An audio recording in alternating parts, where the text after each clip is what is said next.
الحمد للہ رب العالمین والصلاة والسلام علی رسولہ الکریم۔ ناظرین محترم، چونکہ رمضان کی آمد ہے تو آج ہمارا عنوان ہے استقبال و اہتمام رمضان۔ نبی کریم صلی اللہ علیہ وسلم سے بھی یہ بات ثابت ہے کہ شعبان کی آخری تاریخ کو آپ نے صحابہ کرام کو ایک خطبہ ارشاد فرمایا جس میں رمضان کی فضیلتیں اور تشویق اور ترغیب کا بڑا گہرا رنگ تھا۔ حضرت سلمان فارسی رضی اللہ تعالیٰ عنہ اس کے راوی ہیں، امام بہقی نے اس کو نقل کیا ہے اور مولانا منظور احمد نعمانی صاحب نے معارف الحدیث میں بھی یہ پورا خطبہ ترجمے کے ساتھ درج کیا ہے۔ تو آج ہم اسی سنت پر عمل کرتے ہوئے اس خطبے کے اہم نکات آپ کے سامنے رکھتے ہیں۔ فرمایا نبی کریم صلی اللہ علیہ وسلم نے کہ یہ مہینہ بڑا بابرکت ہے، اس مہینے میں ایک رات ایسی ہے جو 1000 مہینوں سے بہتر ہے۔ اس ماہ میں نفل کا ثواب فرض کے برابر کر دیا جاتا ہے اور فرض کا ثواب 70 گنا بڑھا دیا جاتا ہے۔ یہ آپس کی ہمدردی اور صبر کا مہینہ ہے اور صبر کا بدلہ جنت ہے۔ روزے دار کو افطار کرانے کا بدلہ مغفرت اور دوزخ سے نجات بھی ہے اور اسے اس روزے دار کے برابر اجر بھی دیا جائے گا بغیر اس کے کہ اس کے ثواب میں کچھ کمی کی جائے۔ اس ماہ کا ابتدائی حصہ رحمت ہے، درمیانی حصہ مغفرت اور آخری حصہ دوزخ سے مکمل چھٹکارا ہے۔ تو اتنی فضیلتیں بیان کرنے کا مقصد یہ ہے کہ ذہناً اور قلباً انسان جو ہے تیار ہو جائے، اس ماہ کی برکتوں سے پورے طریقے سے فائدہ اٹھا سکے۔ تو جہاں اتنی فضیلتیں اور ترغیبات ہیں وہیں اس کی ناقدری اور بے اعتنائی کا وبال بھی بڑا شدید ہے۔ چنانچہ مستدرک حاکم میں حضرت کعب بن عجرہ سے روایت ہے کہ ایک مرتبہ حضرت جبریل علیہ السلام نے حضور اکرم صلی اللہ علیہ وسلم کے سامنے 3 بد دعائیں کی۔ جب آپ ممبر پر چڑھ رہے تھے تو ہر قدم پر ایک بد دعا کی اور نبی کریم صلی اللہ علیہ وسلم نے اس پر آمین فرمایا۔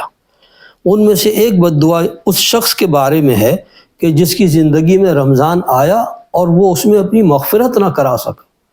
فرمایا کہ ہلاک اور برباد ہو جائے وہ شخص کہ جس کی زندگی میں نیکیوں کا موسم بہار آیا اور اللہ کی رحمت اور مغفرت جو ہے اپنے عروج پر تھی اور یہ پھر بھی اپنی مغفرت نہ کرا سکا، تو کتنا بد نصیب ہے۔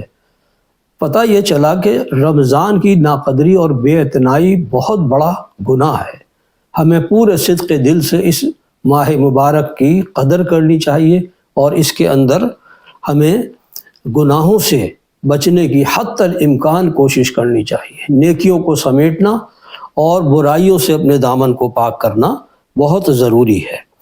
حضرت ابو ہریرہ رضی اللہ تعالیٰ عنہ سے روایت ہے، بخاری اور مسلم کی متفق علیہ روایت ہے، حضور اکرم صلی اللہ علیہ وسلم نے فرمایا جس نے رمضان کے روزے ایمان اور خود احتسابی کی کیفیت کے ساتھ رکھے اس کے پچھلے تمام گناہ معاف کر دیے جاتے ہیں۔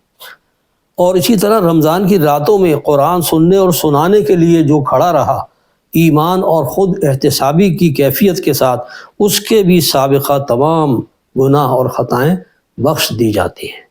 کتنی بڑی خوشخبری ہے۔ تو رمضان میں دن میں روزہ رکھنا اور رات کو اللہ کے کلام کے ساتھ مشغول ہونا، سننے سنانے میں 10 بستہ کھڑے ہو کر جو ہے وہ تراویحوں میں قرآن حکیم کو سننا بہت بڑی سعادت ہے۔ تو 2 چیزیں میں یہ تو یوں سمجھیے کہ اب تک جو میں نے بیان کیا یہ استقبال رمضان کے ذیل میں یہ چیزیں ہیں۔ اب اہتمام ہمیں کیا کرنا ہے اس رمضان میں؟ 2 کام کرنے ہیں بہت ضروری۔